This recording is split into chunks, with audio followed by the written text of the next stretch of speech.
A good picture. See you in there. There you go. Okay, I'm ready. Right? You sit and you stand and wait and you wonder. You think maybe it's me and I'm being a fool. You sit and you stand and wait and you wonder. You think maybe it's me and I'm being a fool.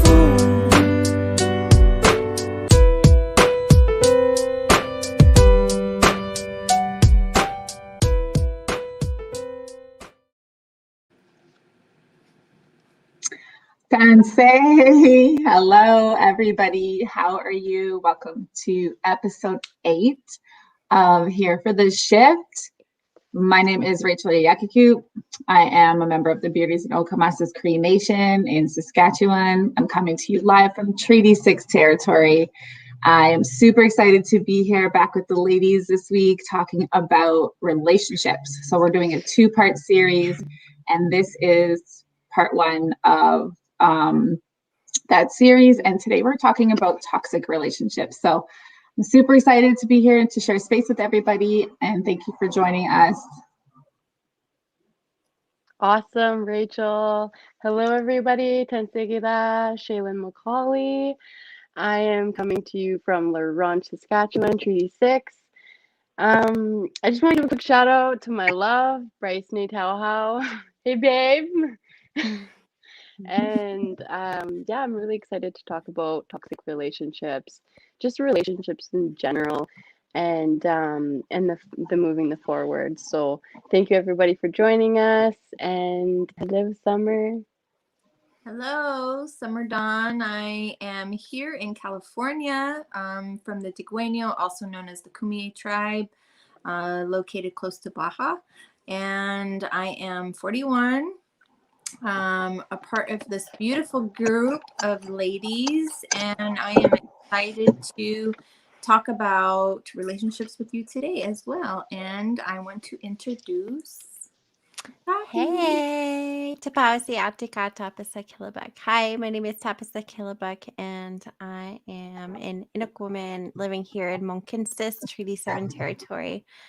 I am 31 years old. My birthday is in 2 months. I'm almost 32. And I feel old. Just kidding. And then I'm a wonderful mother to 3 wonderful kids. Thank you so much, everyone, for being here. Awesome. So we have our quick comment from Kailash, who says, "Choo." She said cha. Oh, Cha. I want to shout out Shay. Kyla Nixon, I love you. You're my bestie since the beginning of time. So thank you for being on the show. Aw, that's sweet. Hey, Kyla. Okay, so we are talking. Okay, thank you for waiting. First of all, we know we're a little bit past 8:30, like fucking technical shit. So it happens. But anyways, thanks for being patient with us. We are talking about relationships today. And before we start off, well, as we start off, we're going to play our little game that we got going on called Drop Your Fingers If.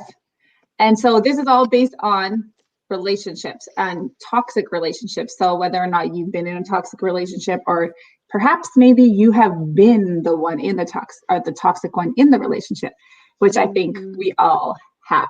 So just let me pull up my little thing here to get ready. So please play along with us wherever you are.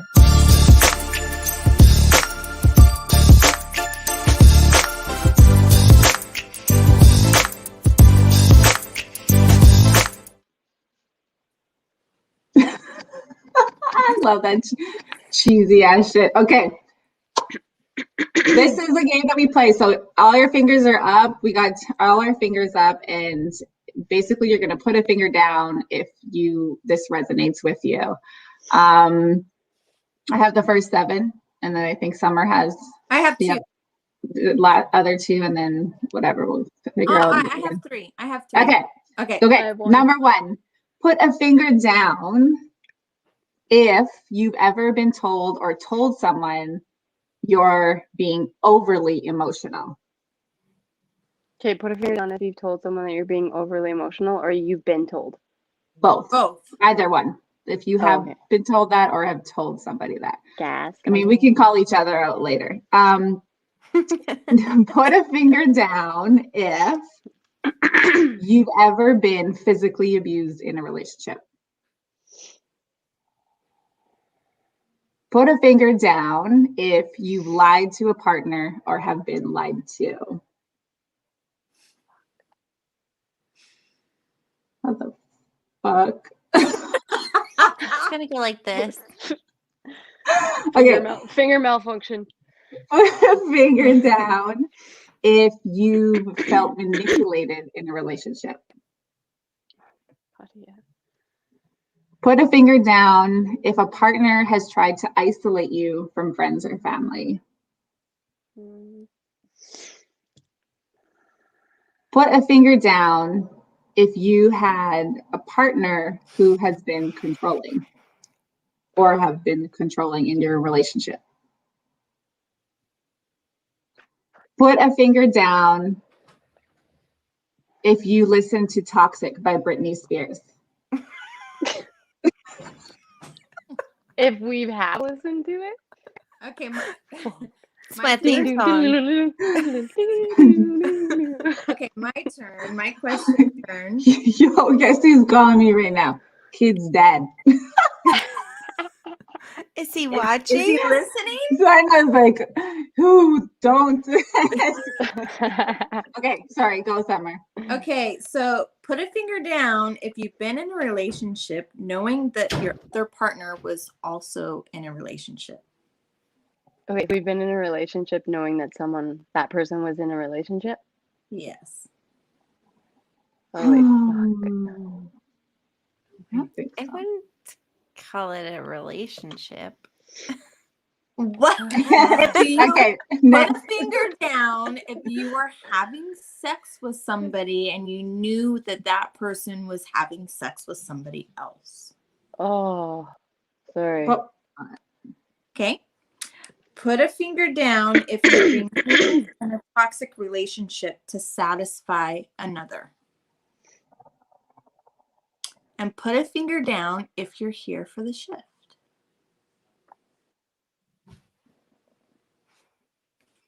good job. Oh, I don't know if I like don't- those questions.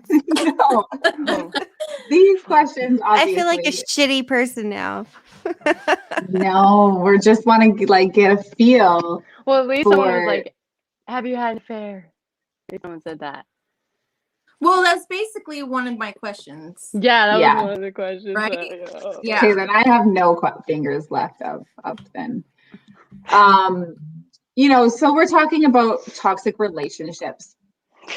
It's really important to, I think, recognize what that even is, right? Like, sometimes when you're young, you get into relationships and they're toxic, but you have no idea what that looks like, what that feels like, what that sounds like. And so I think if you can have the awareness to know what that is, it can maybe keep you from, long-term effects, especially mental and emotional effects when it comes to toxic relationships. So ladies, have you ever experienced a relationship where you felt like you were afraid of your partner? Mm-hmm. Most definitely. Mm-hmm. Mm-hmm. It's been a few years, which is I'm very thankful. It's been since like 2014, I think is the last time I was in that relationship. And then I was very afraid of him after the relationship as well. But yeah, I think in that time, like he was like, I guess he gave me good reasons to be like scared of him. Like he was threatening me. And he told me that like people are going to come after me if I took away his kids and, like shit like that. And I was like, I was scared and I didn't know what to do. And like especially like for, to get like the police involved or not to get involved. And like if you're being a puss or if you're like legitimately like your life is at risk, you don't really know where that fine line is, or if there is a fine line. And I think like I just want to like state like this is from my experience only, and I don't want to feel like I'm invalidating anyone else's experience with these types of relationships or minimizing or anything like that. It's just like from my perspective. But it was like, I don't know. It's really tough. And it was like, and before that, before we got to that part anyway, that benchmark, like I was scared to leave because I had always, like, I was like, I depended on him. And he always had made me that way, like made me feel that way, that I actually like truly needed him. And mind you, like when I entered this relationship, I was 18 years old, had just left home, um, like my parents, and I moved like across the country to be with someone that I had no idea who I was with. And when I got here, like I realized that he was like a drug addict and an alcoholic and someone with like very bad trauma, like in his own right. So, Yeah. mm-hmm, Thank you for sharing Thank you that. for sharing. Yeah. mm-hmm, I think everyone's experience is going to be different and unique. And like Toppy was saying that she was young, so maybe that was the reasoning for, like, and also when you're manipulated and someone tells you like, you need me, what are you going to do? Where are you going to go? mm-hmm, I think that makes the situation even more difficult. In my experience, I've never um, felt obligated to have to stay in a relationship like that. Like, I think the way that my mom shared certain things about relationship and how you should be treated and how you allow yourself to be treated, like really she kind of like instilled that in us as little girls. And when it did occur in a relationship or something, if something like that did happen, I was like, this is not happening. Like, Red flag. yeah, it was like right away, it didn't feel right. And then I realized that I didn't need to be there and I didn't have to stay. And whether my feelings were trying to outweigh that behavior, um, because it was instilled in me, I feel like so young. And my mom was like, you're a fucking badass. Like, you don't need a man. Like, that was always like, you don't need a man. That was the mentality. Or you don't need anyone to validate you as a human being. You don't need anyone to make you feel special. You don't need anyone to make you happy. Um, and when it did happen, yeah, like you said, Shay, that was like a red flag. And it was something that I was like, okay, yeah, I'm out, sorry. Um, and the majority of the instances, if they did happen, it was very young in my relationships where it was a young relationship, not like what I would consider an adult relationship. And my only major adult relationship, what I consider, is my husband. All the other ones were just like in and out of high school. I had just graduated, you know. mm, And I had one other serious relationship besides my husband, and I don't feel like it was really mentally or physically abusive, but there was obviously some things that occurred that I had to make some really serious choices for myself, and or decisions for myself. But yeah, I can't say that I was in a, what was the question, Rachel? I think it was, I was just curious, The way that putting you it out there, if there are people, if you felt afraid of your partner, like afraid, in a yeah, relationship. Yeah. right. So I just wanted to like come back around to the circle of the question. I don't recall ever being afraid, in the sense with a partner, and if I did feel that way, it was like nipped in the butt right away. Mm. But and I can thank my mom for that. So thank you, Mom. Yeah. Well, thank you for sharing, Summer, and thank you, Mama Callie, for teaching Summer so well. Yeah, love you. I could see that so much in your relationship with her, because she's like a take no shit kind of person. But the reason why I brought that question up is because that is one indication to tell if you are in a toxic relationship. If you're curious to know and you're thinking like, maybe this thing that I'm in isn't really very healthy and I don't know, but if you are afraid of your partner, that is a big sign that Right. the relationship is probably quite unhealthy. So Yes. yeah. What about you, Shay?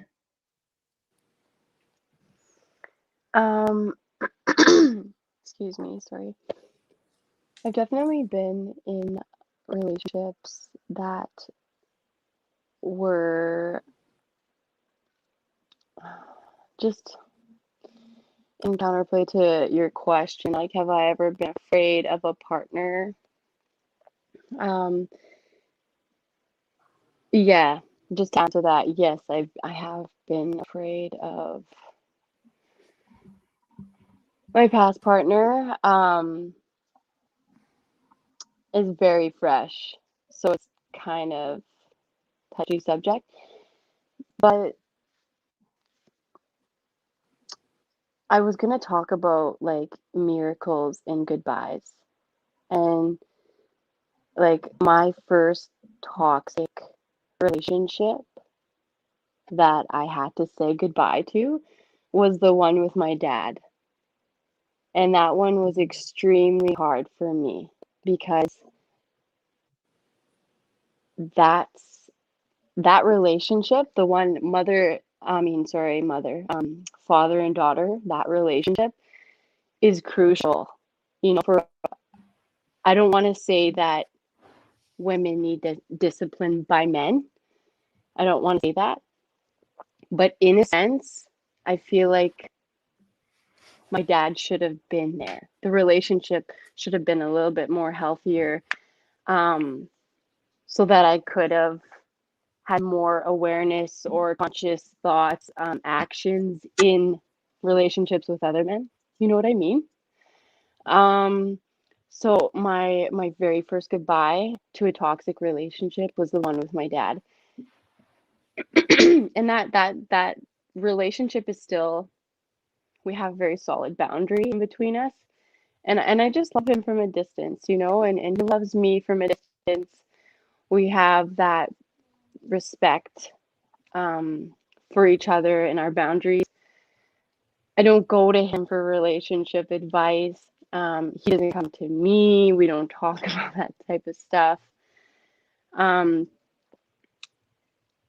But the things that I had to go through with my dad that made it so toxic was the neglect, the abandonment, the abuse, those things were like in my upbringing. That was the kind of relationship I had with my dad. And so I had my mom there, and like you, Summer, my mom was great, such a great mother. Like, not her relationships with men, she tried to not show, like she was very private with the relationships that she wanted to have with other people, with other men.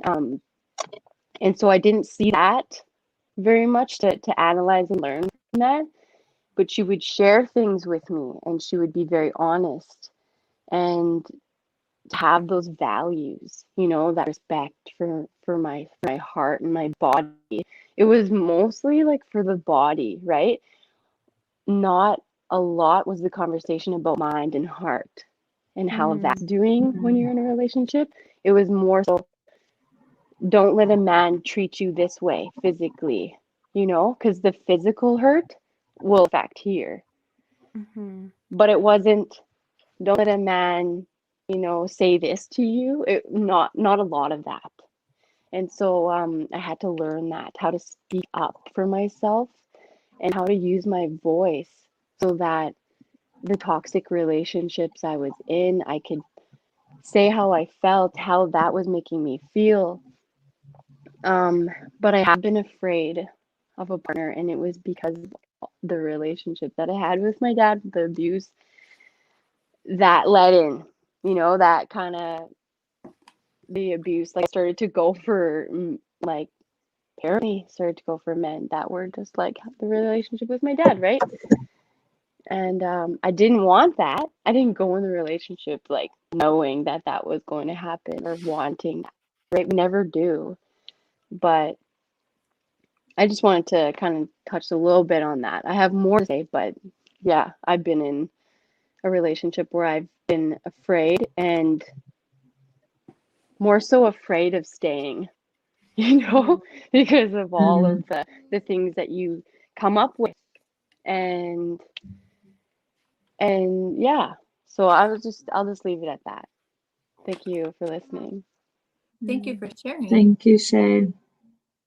I like that you brought up a really good point, because relationships, we think of like a partner, right away, or a companion, but it's like bigger than that. It's grander than that. The relationship with yourself is so important. I think actually the most important. And then your relationship with your parents, what that was like, relationships with friends, like those can all be very toxic. And I just want to note that I did make a little joke about my kid's dad pony. That is something that was not healthy, but we have come a very, very long way in being able to just be friends almost, and friendly and respectful of whatever, because of the kids, and that's important to me. But I think that's all because I did a lot of healing on my part, and maybe not necessarily something that he chose to do, which is fine, because that doesn't always need to happen, and it's not always going to happen. Right? So we need to take responsibility. We need to be accountable for our healing, for ourselves. And like, Taffy mentioned also, I'm not excusing anything and downplaying anybody else's experiences. But in my experience, it was recognizing my own toxicity within myself, and toxic patterns and toxic unconscious patterns and unconscious belief systems that really needed shifting. So when I had partners reflect that back to me, that was a gift in a sense, even though it wasn't fucking fun at the time, it wasn't like a party, but it was, when I think back now, I don't have really, like, when I want to kind of like go into that story of like, oh, I don't feel the villain and the victim role anymore, or like those coming to play. It's just more of a sense of gratitude, I think, now, for seeing those as growth periods, some longer than others, like way too fucking long, right? But again, it's about healing and having compassion with yourself and forgiving yourself and forgiving other people. Because one thing I've learned is, and in the same question that we talked about earlier, is, have you ever been afraid of your partner? And that being a sign that it's probably not a healthy thing, but that doesn't mean you're afraid that they're going to possibly physically attack you. It could be just being afraid to speak your truth. Yeah. It could be afraid to just like use your voice in a way that you felt heard. And an example of that, I had a partner who was many things, very and physically abusive and threatened to kill me and all of that kind of stuff. And then I wasn't scared of that though. Like, ironically, like that didn't scare me because I watched my dad do that to my mom, right? Yeah. So I was kind of like, I'll just take you out. Like, I'll go you. I'm not fucking scared of you. That's kind of where I was at the time. And then, and my cookum, she was extremely abused by her husband, like extremely, like tied to the back of a horse and dragged around the fucking land. Like, and then she divorced him. She was the first woman in our community to get a divorce. And the community shunned her. They shunned her for that because everybody was so religious and they're like, no, you don't get a divorce. But she divorced his abusive ass and they shunned her, and she built her own house with logs in a fucking ditch. Okay. Like, my Hookham was a warrior in my eyes. And so, that kind of stuff to me was like, whatever. It's the little things that just fuck with you and your self-esteem. Like, I had a partner who, it'd be little things like I'd be stepping into becoming proud, feeling proud about being an Indigenous woman. And, I'd mention something and I'd say something in a way that I maybe never had accepted myself before. And it would be like, okay, yes, we know all, proud Indian Rachel, like all is, yeah, we know you're an Indian. Like, and obviously he was non-Indigenous, but just little things like that to just keep you fucking small. Yeah. And it's those things that I would be afraid of, like when I think about it now, it's like, no, I'll fucking go anybody still. Like,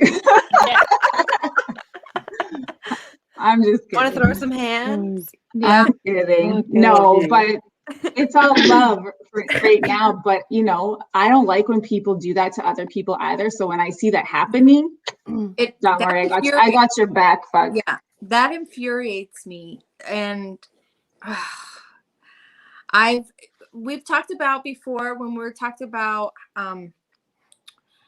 how did you know when you were at your lowest? Like, how did you get yourself out? Like, we've talked, that was one of our discussions before, and I shared with you guys, I've never had to be at my lowest because I've always been an observer. I've always observed other people mess up their own stuff, and where I'm like, okay, yeah, I'm not doing that. Okay, yeah, I'm not going to do that. I'm not going to do that. And I've kind of done the same thing with relationships where, yes, I had my mom telling me, this is not right. You don't allow these things. This is not what you don't need this. You don't need a man. You don't need someone to tell you that you're happy, you're beautiful, you're healthy, you're strong, you're independent. Like, you don't need someone telling you all these things. But at the same time, when you're young, you experience things, and then that's also how you learn. But the way that I've lived a lot is by observing and seeing relationships that have been extremely toxic and been like, whoa, like, that is not love. That is not a relationship. That is not right, And even now as an adult, I still see people allowing these things and going through certain things. And at some point, I do have sympathy and I do want to help this person, but at the same time, it makes me so mad. Like, it infuriates me because I'm like, but it also tells me that person needs healing. either the person receiving the toxicity or the person giving the toxicity, those people need healing. Okay, so they need help. But it makes me so mad because it's hurtful to see somebody that you care about and somebody that you love going through unnecessary shit.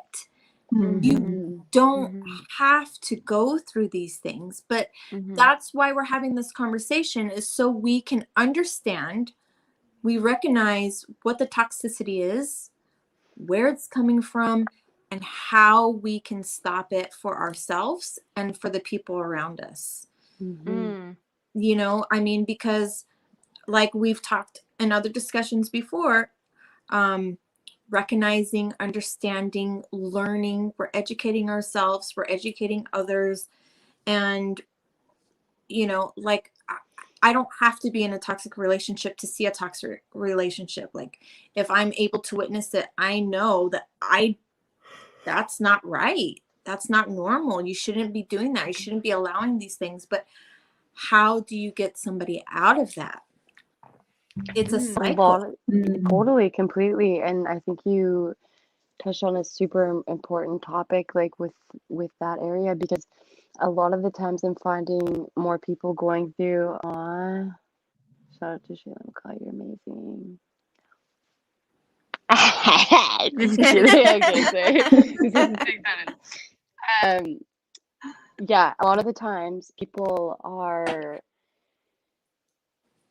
going through exactly what you said, Summer, but the strong women, men, whoever it may be in that relationship, there's a strong person that's like the leg, the crutch, or whatever. You know what I mean? That's what they call it, the crutch. The person who's strong and who wants the relationship to succeed no matter what the fucking circumstances, whether that person is toxic or maybe you hold toxicity because you're going through these patterns, you know, of trying to be someone's crutch.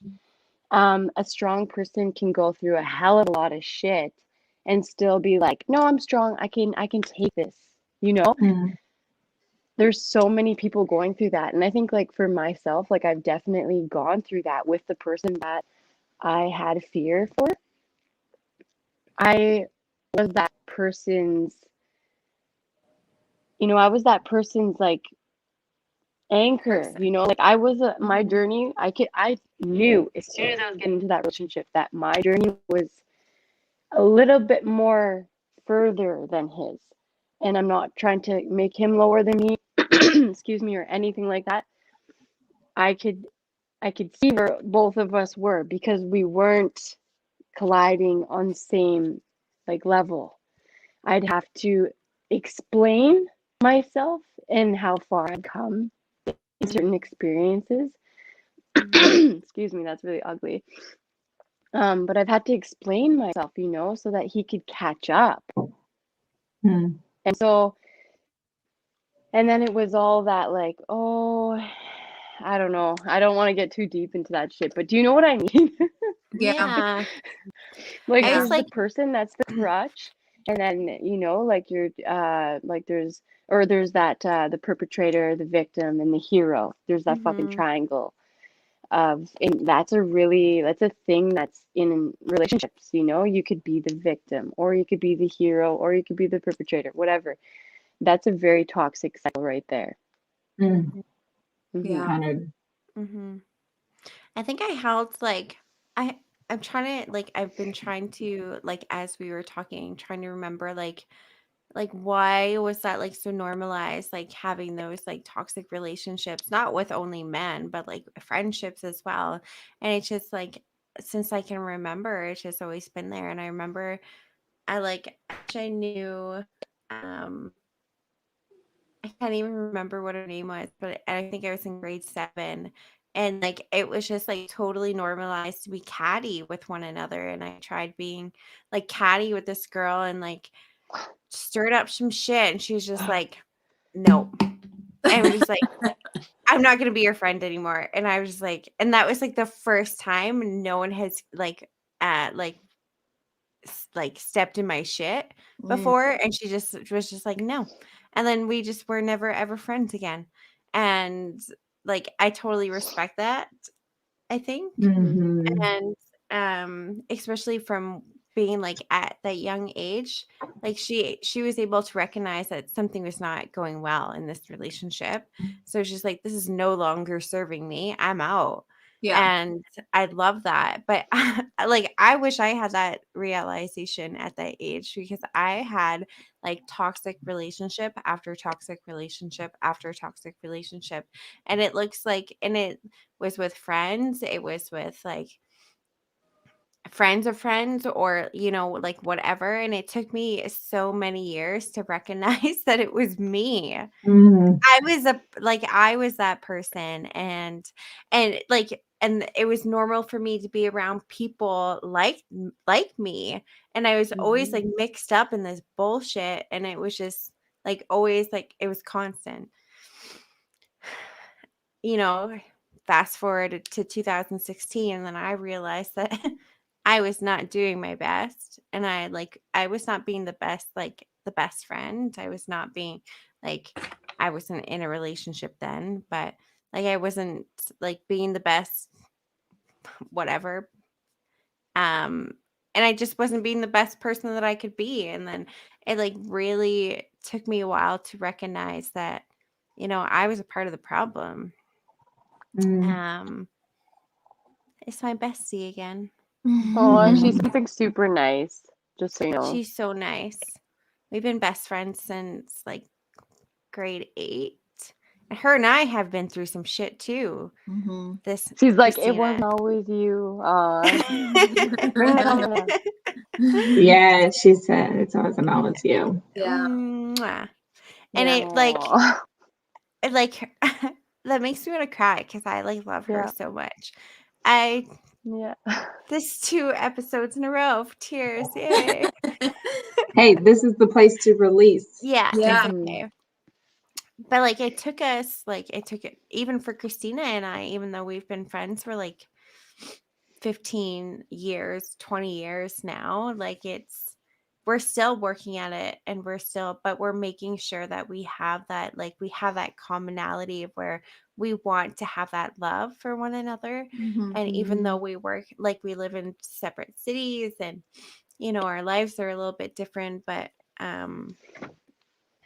we're almost there. And I think like a big part of like I should be having this conversation with Christina, but I was kind of like jealous of her always, because I was like always struggling, and like I couldn't do like a lot of the things that she had, and I had kids really young, and there's like I held on to a lot of those things, and that's not her fault either. So yeah, it took me some years to shed some of those like beliefs, and some of those like normal reactions, and like stuff like that. But I'm really happy, like I'm happy where I am now, and I'm in a really great relationship. But I'm also like trying to build that relationship with my kids too, and it's working. But Yeah. I'm definitely not perfect. I definitely don't text anyone, and I definitely don't try to connect like I should. But yeah. But that's oh, go ahead. It just sounds like a lot of growth, and I think that comes from like Mm-hmm. different cycles in your life, and like you coming into yourself and realizing that you, like you said, you weren't doing your best, like you weren't maybe even like trying, like you were just kind of like going through, and then you realize like, what am I doing, and then you come into yourself. And I think that's where the real lessons and the meaning of what you're doing is really kind of settling in. But yeah, That like growth. yeah, That's what I heard. that's what that's the shift. That's where the shift is, because you're like, the shift is when you do exactly that. You come into a realization that you are in control Yeah. of how you think, what you feel, and what's happening in your life, and what you're allowing and what you're not allowing. Mm. So when we come into that, like Summer said, come into ourselves, that's when something's going to change. Yeah. Because you're either going to get tired of your own fucking bullshit, Yep. your own toxic shit showing up for you over and over and over again, being reflected back to you and other people and other things. Yep. And you're going to be like, okay, I'm done blaming people and other things outside of me. What do I need to do for myself? What is it that I need to do? How do I need to take responsibility and heal, not absolving any responsibility on anybody else for their actions and their choices either. What I'm saying is that we have no control over that. We have absolutely no control over that. But when it gets to the point when you've exhausted all of your options with a partner or with somebody that you're like trying to make it work, you know, trying to get them to try something new, they're not going to change if there's no if there's no place that there's a meeting to say, okay, yeah, I see that this is maybe where something I need to work on within myself, and I'm willing to meet you as you work on yourself, and then we can grow and evolve together and love each other through this, then you're just going in the fucking roundabout over and over and over again. And it's up to you to decide when you want to get off of that. Yeah. When you want to get off that roundabout. And I think, like, you know, I was in a relationship, very toxic, very insecure myself, had a lot of toxic traits, not from just that relationship, like literally from, I'm going to bring it back. It's going to go back to your relationship with your parents. It's that inner child work that needs to happen, that healing of maybe not feeling seen, not feeling heard, not being loved, not feeling worthy, feeling abandoned, like all of that stuff. That's ours to own. I know it doesn't sound very comforting and very like nice, but it is. And when we own that, fuck you guys, it's so worth it. Yeah. It's so worth it. Fuck you guys, it sucks. It does suck. Like, of course, it's not fun work to do on yourself, but the minute you like get to that point and, you know, you're just like, I don't want to do this anymore. Like I was in a different province, alone, isolated, with my children and a person with no friends and no family. And it took that more than once to make me realize that I needed to fucking do something different. I needed to show up for myself in a totally different way. Could not even drive on a freeway because of extreme anxiety. I had nursing a baby. I packed my car with all the shit that we could fit. And I just was like, I'm making this 5-hour drive back home because I can't do this anymore. Like, it's either this or I'm fucking gonna kill myself. And that's honestly like what I felt like at the time, like as my options. So it's like you face your fear, you face those biggest fears after trying and trying and trying so hard. But honestly, that was the day that my life changed, and I have zero regrets. So if you're feeling that, you know, that pull back and forth, back and forth, back and forth, that battle is within you. Yeah. Yeah. Exactly. I can relate to that. Yeah. Yeah. I think, oh my, sorry, Tappy, go. I was just going to say, like, it's just that putting in that work and like acknowledging that shift and like getting right into there. And even though it does suck, and I have gone through like some like friends where like I apologized too, and I was just like, you know, I wasn't myself like at this time, and I know that I treated you poorly, and I know that like I have to take some responsibility for this, and I want to say sorry. I don't like, it's up to them to accept it, and it's not for me to hold on to, but like that, those are some of the things that I like had to go like process myself through, because I am sorry, and I can recognize that it was me, and I like, Mm-hmm. and that is, I think that's, yeah. And that's part of your healing too, though. I think that that's Mm-hmm. important for you to be able to express to others, and then recognizing when you feel you were at fault, or, you were the one being toxic, or, yeah, that's Yeah, Yeah. like the saying, like there's this saying when you let go of somebody, because I'll just say the saying. It's, I forgive you for not being the person I wanted you to be.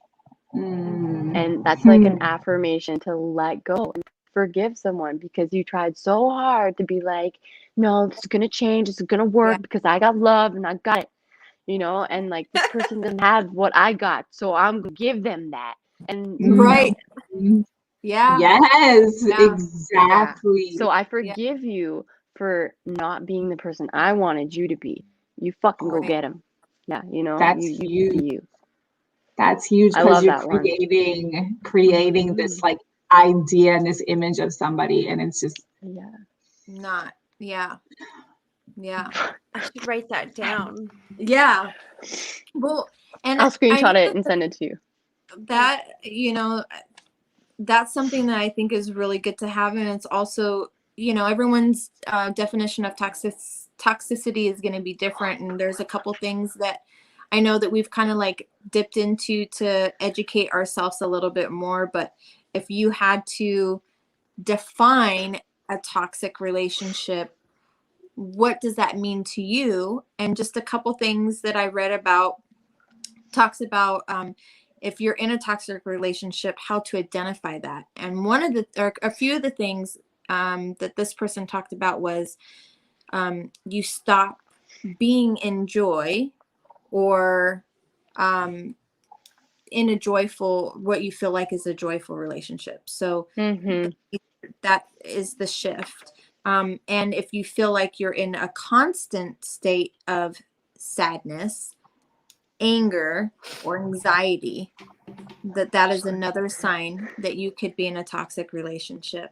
If you're Mm-hmm. also looking at other couples' relationship and becoming envious Mm. of those other couples, like, oh, I wish we were like that, or mm, I wish I had that, Mm-hmm. and if you have felt a negative shift in your mental health, personality, or your self-esteem. And that's another way. And for me, that's something that's big. If something that I feel like is, if I'm shifting, and I see a lot with self-esteem, but I think that that's another way of control. So if someone's telling you, oh, no one else is going to want you, who are you going to go to? You're ugly, or you're fat, or you're not good enough. What's wrong with you? Or you're Um, never gonna find another one like me. Like, but good. right. Why are you so emotional? You know, all of these things I feel like are a way to push you down, to make you submit, um, to suppress you as a person, as an individual. And that is a way to control. The person mhm. can manipulate you. If you start to believe even one of those things, um, the person realizes, like, oh, I got her. Yeah. Um, Mm, you know, um, and you start to believe these things, and you start to lose who you are as a person. When you start to become this other person, you're no longer yourself. Or when you start to believe the things that this person is telling you, you're no longer yourself. And yeah. I mean, that's where I see a lot of the control, is when the, the the person starts believing the things that they're Mm-hmm. told, and your self-esteem starts being diminished, and you Mm-hmm. start to becoming, like Rachel said, smaller. And Mm-hmm. that's where they can manipulate, and that's where the control happens. But I think that it's important for us to kind of put out the different things for toxicity, toxic relationships, whether it's with a partner or with a family member or whatever the situation is, because it's going to look different for other people. Mm. You know, so those are just a few things, but in my experience, it's trying to diminish you as a person, diminish your self-esteem, which allows manipulation and control. So what would that be for you ladies? Can we just answer Yeah, I can't read it unless someone. Mateus's question? Do you want to read it, Shay? Sure. Is it worth dating someone who needs their mom's permission to go out? She's almost 24. Her mom is controlling. Would I be getting into a toxic relationship? I think that this guy wants to respect the mom, right? It's a guy, right? Mateus? Mm-hmm. I think he has that conscious respect, you know? But then he wants his chick. He wants his chick to just make her mind up what she's willing to do. You know, like that he could get into control. You know, he could take control and be like, "Hey," and you know, and try to alter her mind because, like, is she down with what mom says? Like, I don't know details, but like, I feel like this guy has a lot of respect and doesn't want to set Maybe she lives with mom. over relationship boundaries. Exactly. Yeah, if she lives with mom, then Like, if you say would this be getting into a toxic relationship? I mean, I'm not a relationship expert. I've just been in a lot of toxic relationships.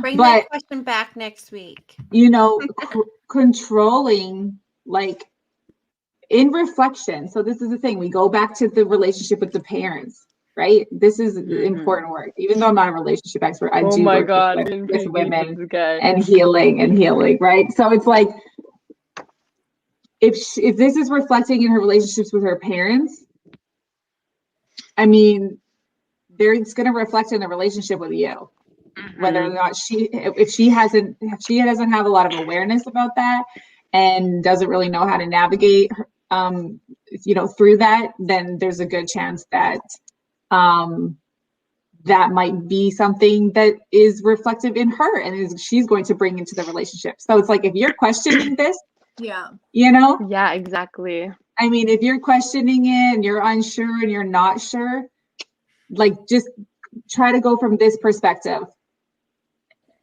Her mom stares at me at the gym, and the girl seems scared if she's talking to me and her mom is looking.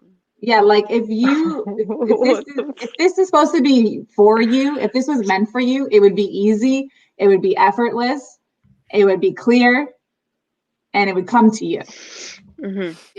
So if you kind of like elevate your perception around that, and if it's not like that, it's not feeling that way, then you might want to check in with yourself about that, because you have the answers within yourself. Yeah. Right? If you're asking, what you're feeling. If you're asking the question, you probably already know the answer. Exactly. Yeah. Ooh, sorry if we don't break his heart, man. Sorry. Just sit down and think about it, Mateus. Yeah. And just be like, talk to that mom. Be like, do you have a problem with me being with your daughter? Like, no, don't do that. I'm just kidding. No, I'm just fucking you out. I mean, you got to ask yourself if you're like, if it's worth the pursue, if you're questioning whether or not it's going to be healthy already. Like, if it was something that was in the flow and it was just flowing, it would be easy. You wouldn't have to like figure it all out. Right. She's 24 years old. She should be taking control of her life. And if she wants to be with you, the mom does not have to be in between that and be controlling any of that. It's just about you and your girl that you want. It's not about the parents, like it's good that the parents like the guy and the girl or whatever, but Unless it's a Mexican mom, then you better watch out for flying chanclas because they will bing you in the head with a chancla. So if she's Oh, boy. Mexican, Uh, no. Yeah, maybe she has a crush on me. That's what I was thinking, bro. Nicole said, "You're all spot on, beautiful ladies. Left my partner 5 months ago. I'll be damned if I raise my baby in an abusive environment like I did in my marriage. I was also toxic from my own baggage and didn't realize it. But God, does it feel good to heal?" Yes. Aw. So much love Thank you for and sharing light that. to you, Good for Nicole. Yeah. Honestly, sending you so much love on your journey because it is not an easy road and it can feel lonely, at times. But remember, you're never, ever, ever, ever alone. Yeah. Ever. But I think that's a positive, strong That's a badass hog. That's a warrior hog. right there. Yeah, I think that you have to set boundaries for yourself, and I think that that's where the healing comes in, is setting healthy boundaries and realizing that you are the main. It's you. It's about you. It's about your love. It's about self-love for yourself and what you're seeking for yourself. But you got to love yourself first. If you don't love yourself, no one else is gonna. Yeah. Shay, so Kyla thinks you're being Damn. really confrontational today.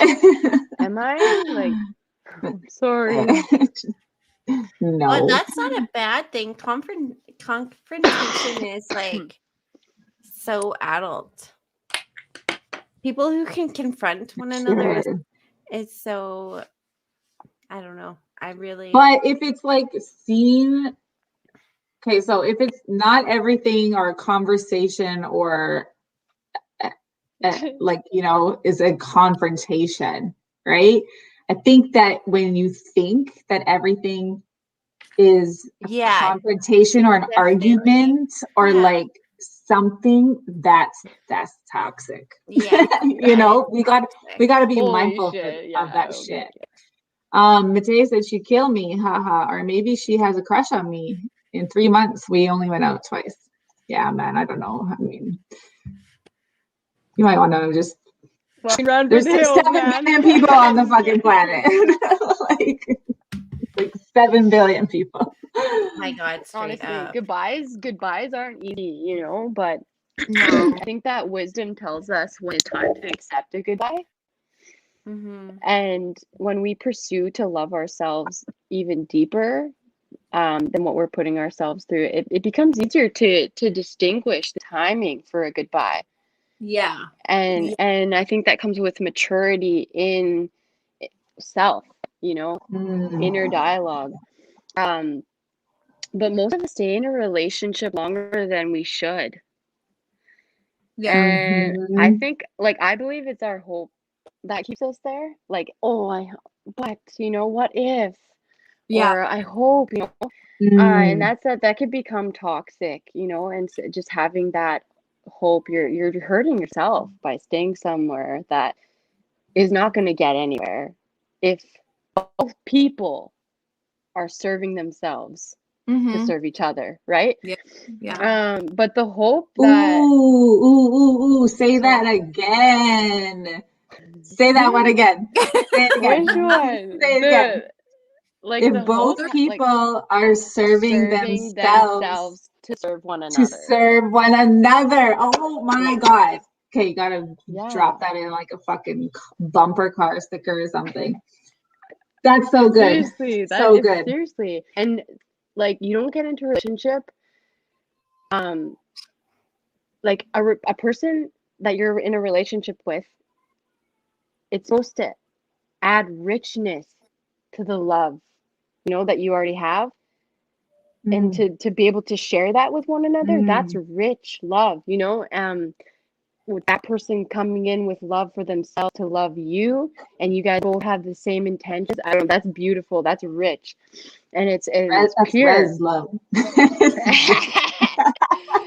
But you follow your instincts. Follow your instincts, your inner being, your intuition. This will guide you like on the timing of goodbyes. And so whatever you're feeling, Mateus, like just go with your gut. Especially like listen to these women. Like if you're questioning yourself, like by all means, question yourself all you want, man. It's gonna drain you. So, Shaylin, I wanted to, because you were first Sorry, saying, that was really confrontational again. I know, look at you. It's the new moon vibe. It Sorry, is. I'm sorry. But I love wanted you. to say, because what? But Sorry, not like Summer. that. Just like, you know.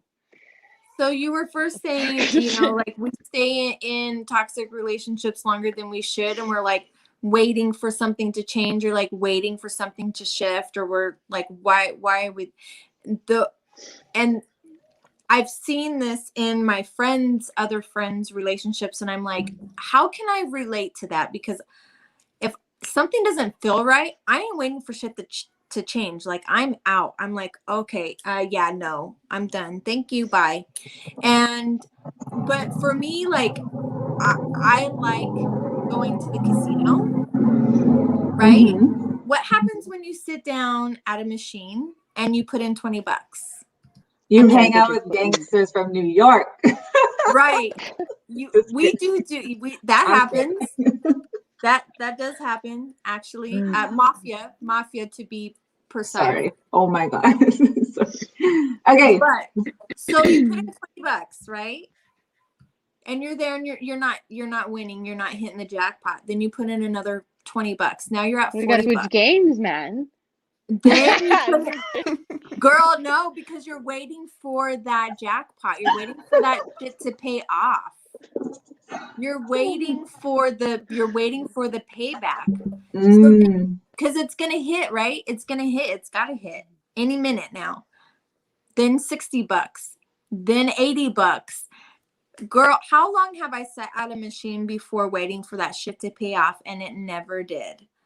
So that's the only thing that I can really relate a toxic relationship to, is that you're waiting for this payout, but the reality is it's never going to come. You know, and you're just dipping that money in. You're dipping that money in, and you keep putting in the money for the payout, and it's not going to happen. At some point you have to do what Shaylin says and move to a different machine. Yeah, and then that's Just leave the whole fucking casino. no, that's our wisdom though. Well, I'm just gonna switch the fucking game, or go to another machine. Like, right, when that wisdom pops in, like that's your ticket to a new beginning. It's not goodbye forever and my life's over. This is a new beginning. You get to start over. right. Yeah. I love the for now, like, living by, again, all of our relationships are gifts. They teach us about who we are, on deeper levels that we wouldn't know without them. So it's always about finding that gift in them. But you're right. We hold on to them longer than we should. And that only creates more suffering for ourselves and for other people and the people around us. And I used to get like really attached, like mentally and emotionally attached, because I had a lot of I was abandoned. I don't even like to say abandoned. I know, me neither. A lot of people that I loved left. Like,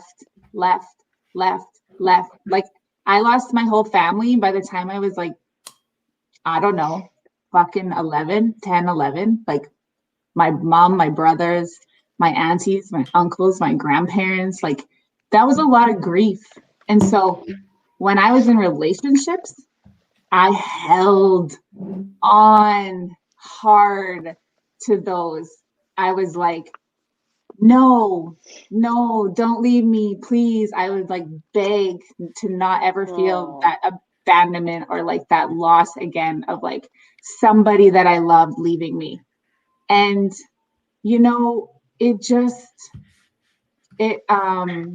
it created so much more suffering for myself. And I think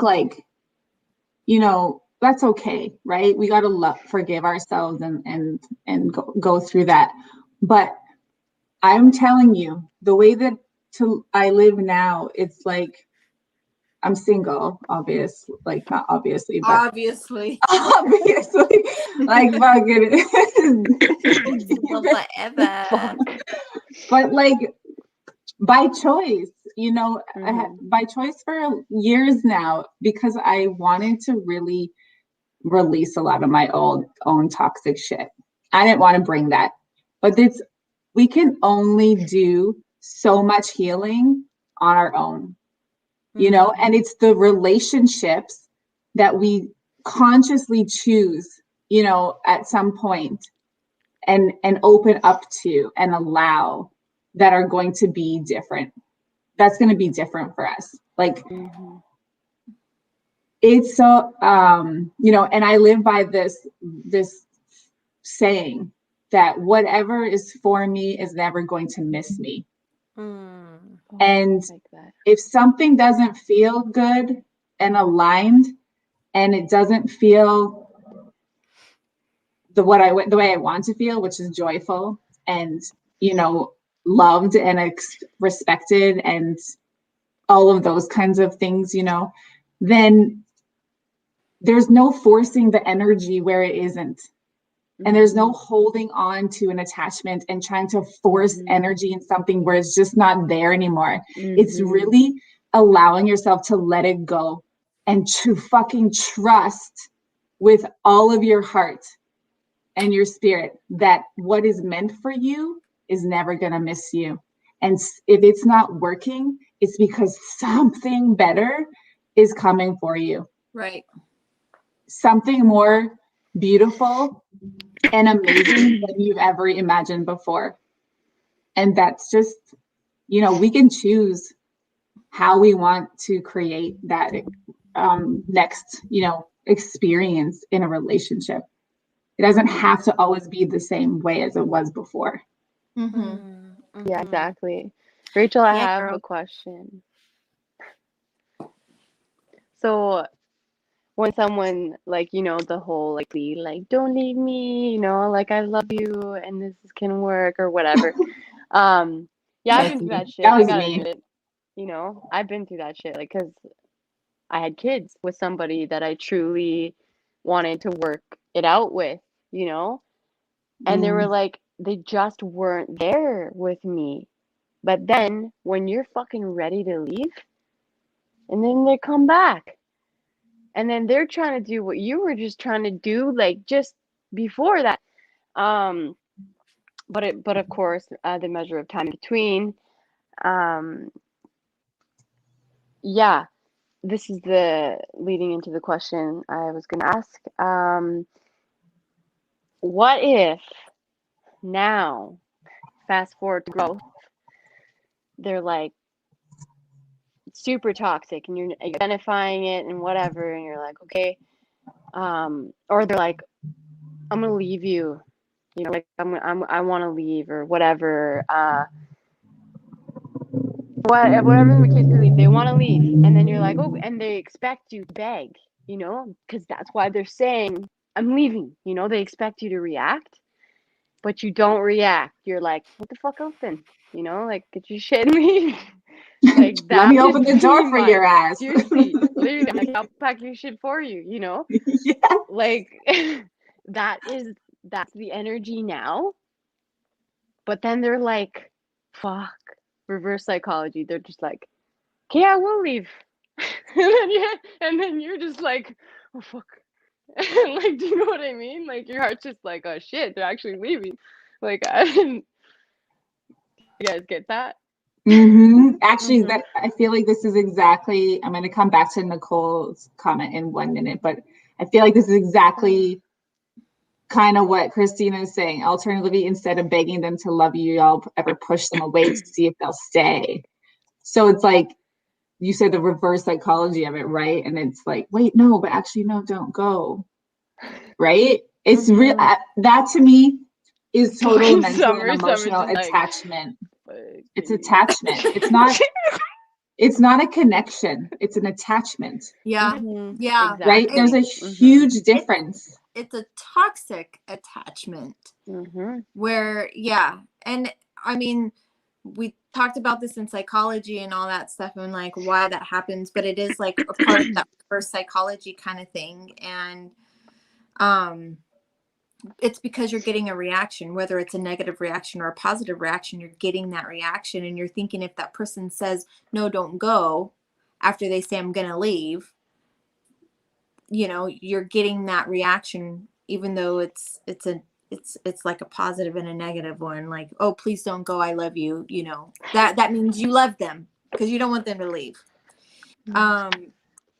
And I see that a lot, and it's just yeah.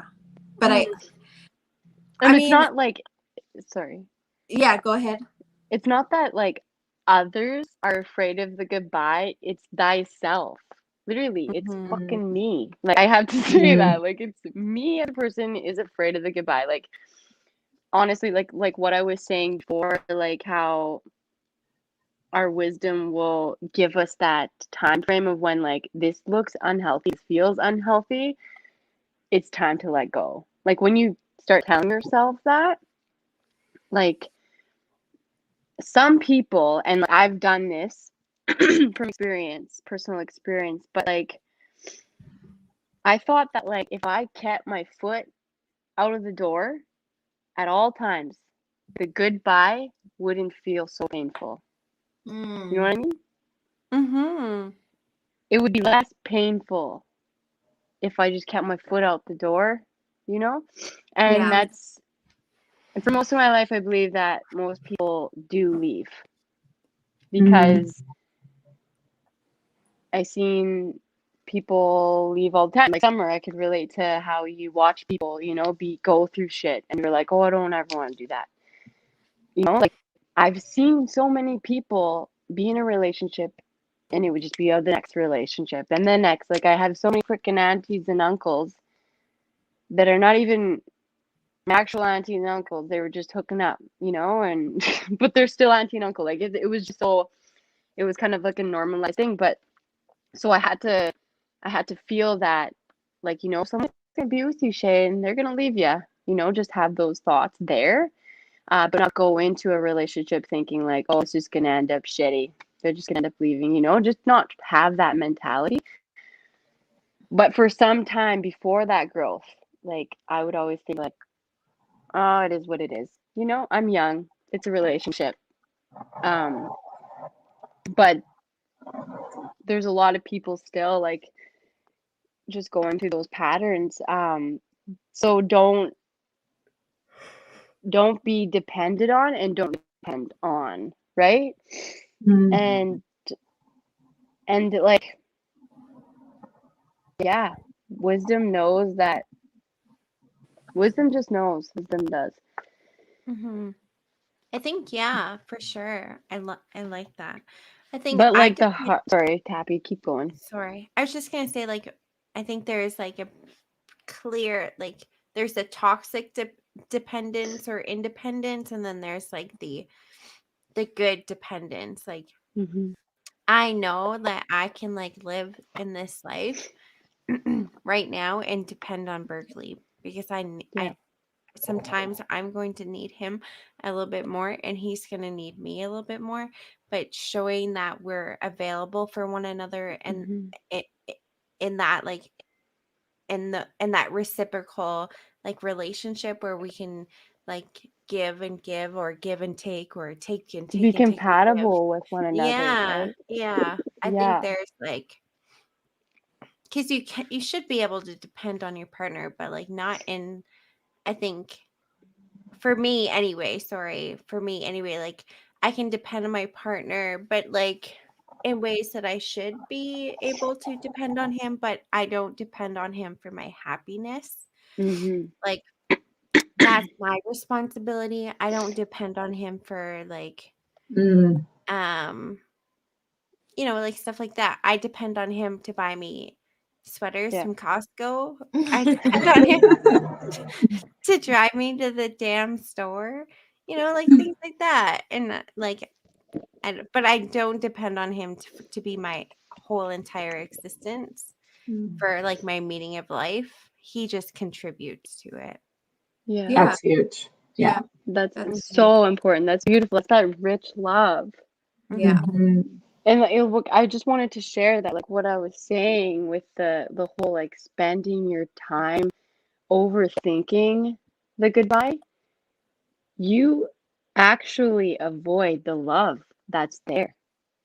If you're thinking like, oh my God, this person's gonna leave me, and the relationship just started, you're avoiding that love that's there. Mhm. And like honestly, what if our souls had a discussion in advance with that person?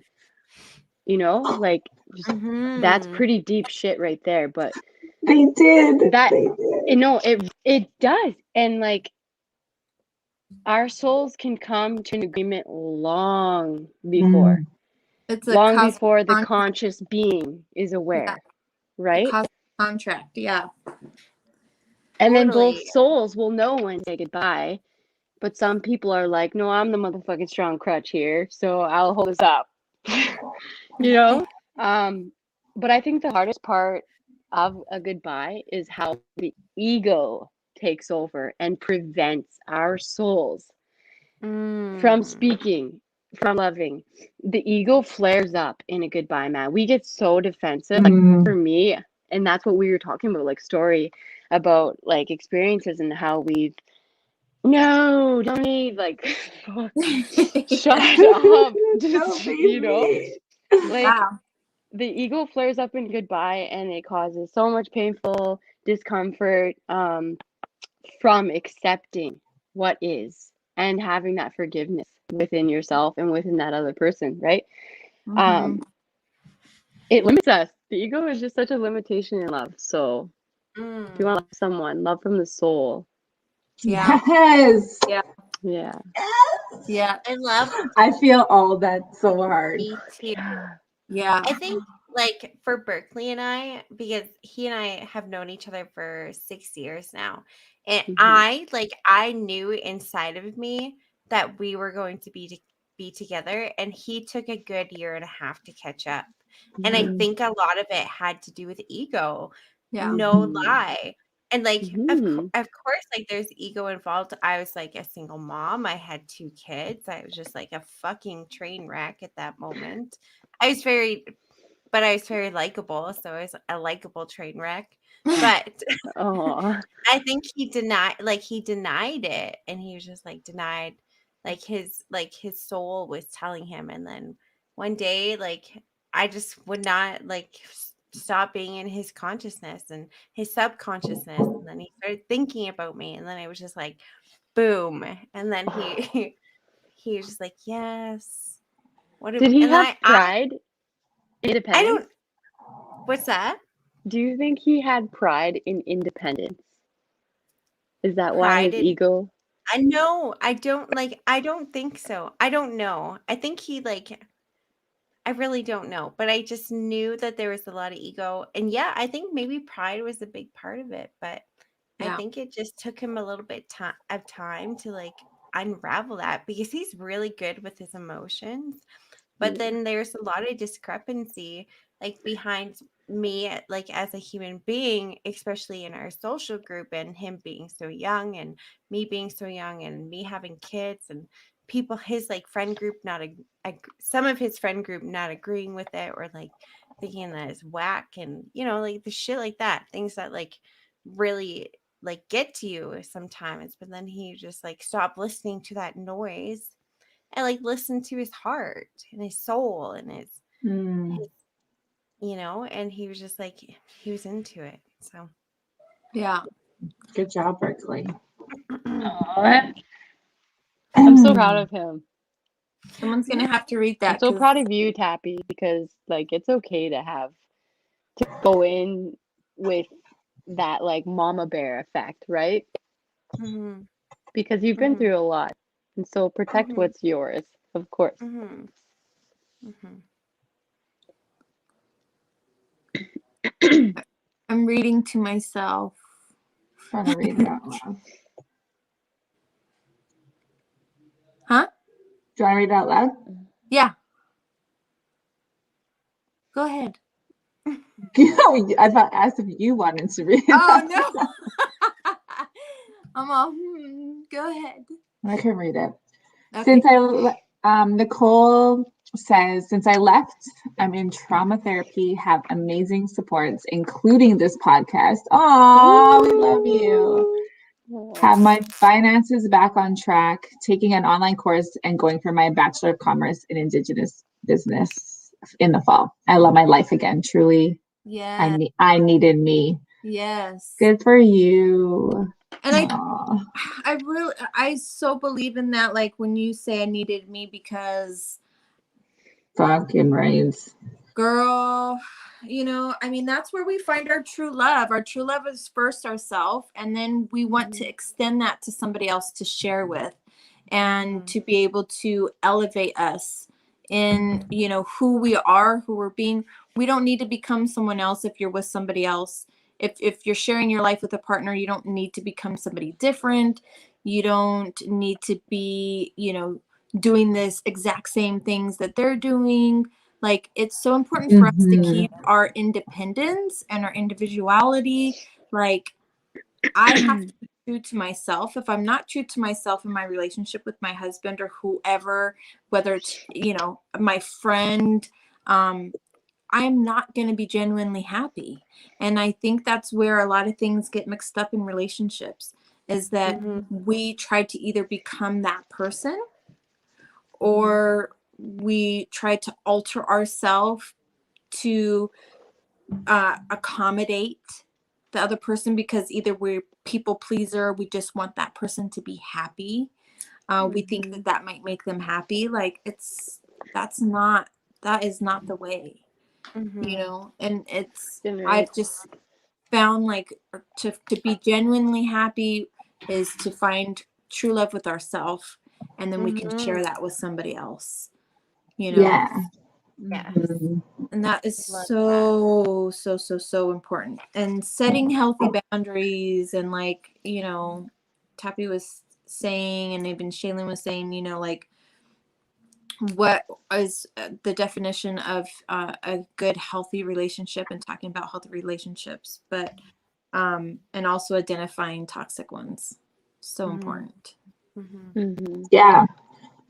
So it's like good to know what you don't want, right? That you don't want in a relationship, but it's even better to know what you do want and to focus on that, because what we focus on, we get more of, everything expands, and it expands based on who we are, right? And where we're at with our level of awareness, with how we feel about ourselves, with our level of consciousness. And when that is in alignment with our highest good, and, our mind and our body and our spirit are all aligned and in the flow and connected, then we draw to us the things that reflect that. Yeah. And it's pure, it's authentic, it's loving, it's beautiful, it's divine, it's joyful, it's exciting. It should be fun, it should be playful, it should be, a lot of things. So the more we focus on the things that we do want, and we remember that everything begins with ourselves, right? It's not up to somebody else to complete us, or fill a void, and that kind of stuff, right? Like Shaylin said, is that seeking to serve yourself so you can seek each other. Like, honestly, that's it. Like, that's it. If you're really wondering if it's in your relationship and you're always the one doing, giving, efforting, like people pleasing, showing up, like, and it's not being reflected back. Yeah. And there's there's no them taking care of themselves to serve you, and you taking care of yourself. You're so fucking exhausted because you're doing everything for them and not enough for yourself. Nope. That's not a relationship. That's Mm-mm. a I don't know what the fuck that is. A relation kill. It's just Okay, what I not. know what's extremely toxic is when someone like when there's an individual, I don't know whether they're like it could be, I know everyone's different, but if there's an individual seeking out another individual to have a relationship, whatever kind of relationship it may be, whether it's going to be long term, short term, or whatever, there are people out there who like seek people just to drain them and then leave, or like just to take what they desire. Like, how the fuck does that make that person feel? Like, I really Mhm. want to know that because someone could be with someone and choose you. You're not like, you could just be here doing nothing, not wanting a relationship, but then, and like not looking for one at all. And then they come to you and they want you, but then in the end, it's like it becomes toxic. And then, like, what the fuck did you see in me, you know? To, Yeah, you, those are the you know what soul I suckers. mean? They have The to see soul something. suckers.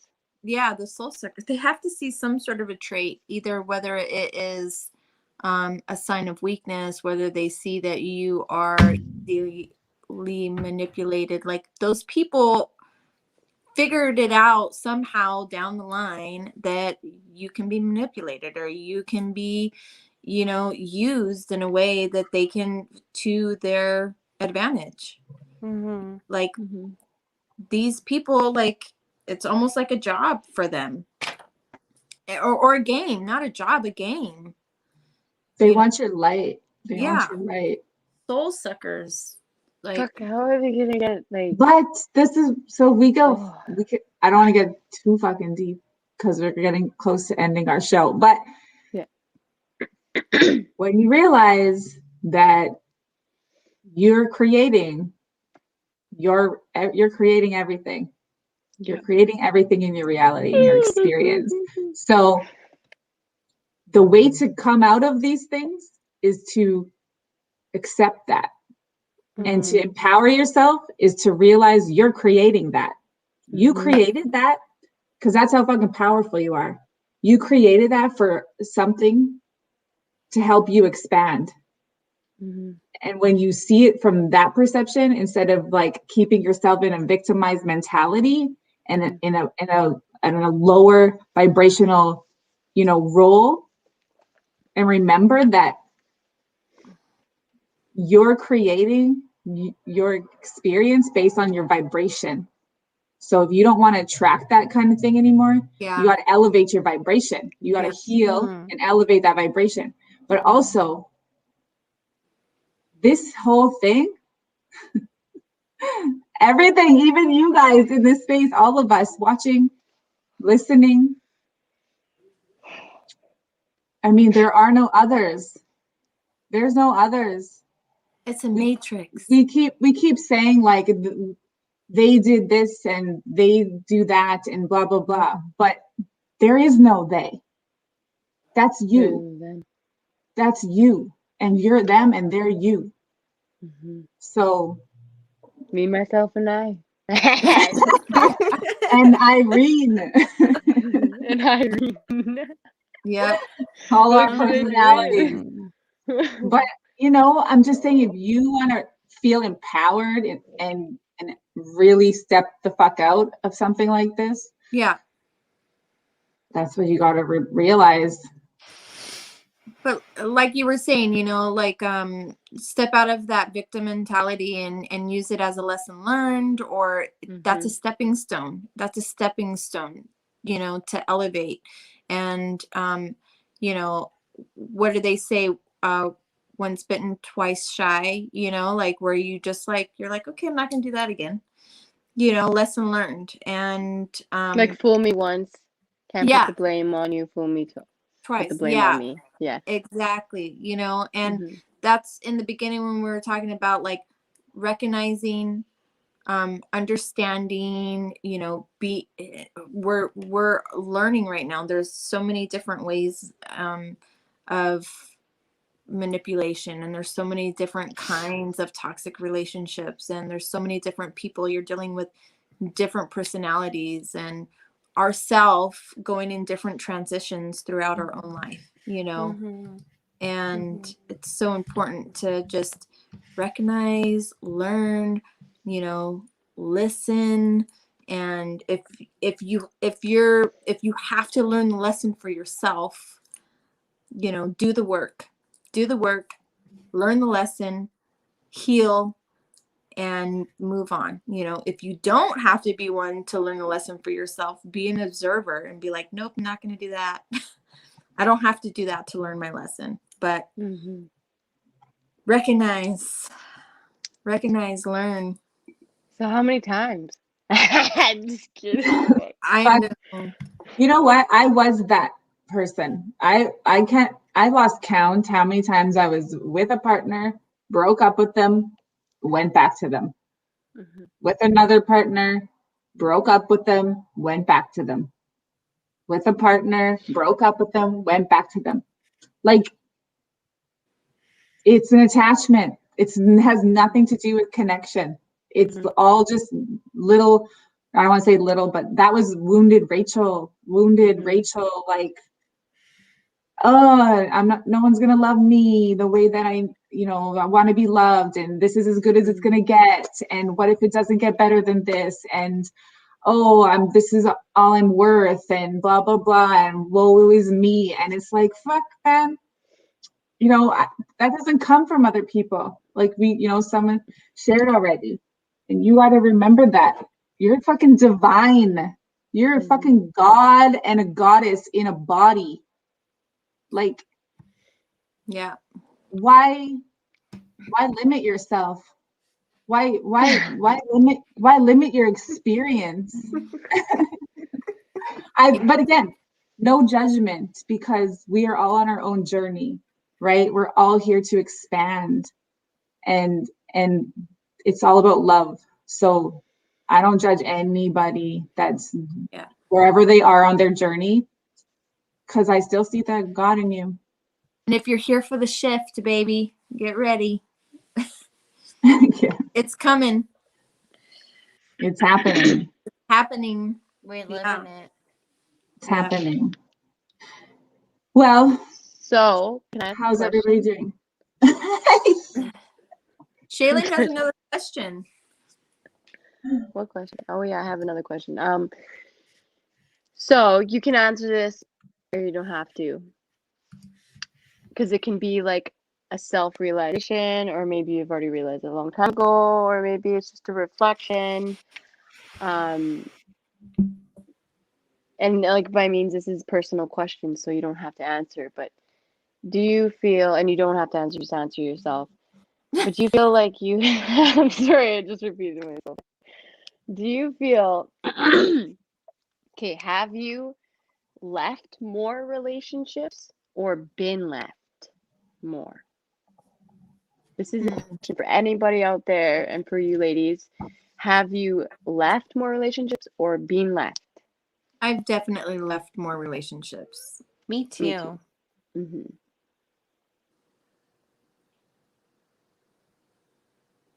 But like, I've only been in like 2 serious relationships in my life, I guess. But I guess if we're thinking about it more of a way, like in friendships and, just in general, like any kind of relationship it could be. Because I've lost a lot more girlfriends than guys, right? And it's a real heartbreaking one there. Yeah. I feel like I've walked away from more relationships than but that was for like my own health, my own mental health, my own emotional health. Yeah, definitely. In family relationships and friend relationships and partner relationships. Yeah. Definitely. But I think I stayed too long. A lot. I stayed too And long. not a lot, but like I was in long-term relationships, but too long, and that's because I chose them and not myself. Yeah. And so that was a big lesson. And I will every day tell my girls, you choose yourself. You always choose yourself Yep. because you are on this journey Yeah. Yeah. with yourself. And if Mhm. you don't know yourself and you don't know who you are and you don't know any of that, then what the fuck? Yeah. Like, and Yep. now I'm always going to choose myself. Yeah. I'm going to choose God first and myself. Yeah. But Amen, sister. Mhm. And I keep telling them because I can honestly give so much credit to my mom for constantly, ever since I was little, as long as I can remember, you know, you're all you need. You don't need anybody else. And she wasn't saying it in like a bad, negative way. It was just like an empowerment way. Like she was empowering me, knowing my worth and my strength and my ability to give myself love and my ability to give myself happiness and my ability to empower myself. It wasn't putting anybody down, and she always loved and loves my father. It was just always telling me like I didn't need anybody. I yeah, didn't need I anybody, love that. to create that happiness, that joy, that peace, that strength, the independence. I didn't, and I ever since I was little. So keep telling your kids that, and yeah, that's something that really helped me in relationships. Who's gonna read? Do you want me to read? Yes. Sing it to the sound of Spice Girls, please. See, What? Become one. she told me to sing it to the sound of Spice Girls. Yet we are programmed to believe that two become one, and that's such a relationship myth. Like you say, Summer, we are our own greatest love. Yes. Yes. Mhm. And that has, going back to relationships, that has something that has really been an anchor in my relationship, is loving myself first. And I'm not, love you, Mom. I am not saying that in like a negative way, just like my mom was telling me when I was little. Like I'm saying it in a positive way, like loving myself first and being okay with myself first allows me to love the people around me, allows me to, love my husband to, the extent that I want to love him, whatever that means. But yeah, loving yourself first is your true love. Mhm. And then we can branch out and allow others to enter our life and share that love and compassion with others. Mhm. So love yourself, ladies. Love yourself. Yeah. Love yourself. Express yourself. That naked guy? Yeah. Yes. I love that I one. and we love you, and we want to say thank you, everyone, for coming to our show tonight and listening to us and interacting with us and loving us, and we love you back, and I love you, and I love you, and I love you, and I love you. So thanks. Yeah. I Yeah. love you too. Yeah. Please join us next week for part 2 of this series. We are going to have our guest, Laura LaRock. So she and her husband, Mike, have a podcast called LaRock Life Podcast. And she's a relationship coach who works with women on taking personal responsibility for their lack of fulfillment in their relationships and on healing the relationships they have with themselves, first to change the dance of their relationship and then her and her husband work together with couples where they're both ready to grow together and take them feeling like roommates to lovers again. So check out next week on Monday. I don't know the date, but 8:30 p.m. episode 9. The second part's of relationships here for the shift. We hope to connect with you all again. Thank you for joining us tonight. Thank you so Yes, much. thank you Peace guys. and Have a love. good Peace night. and See love. you next week. Peace and love. Bye.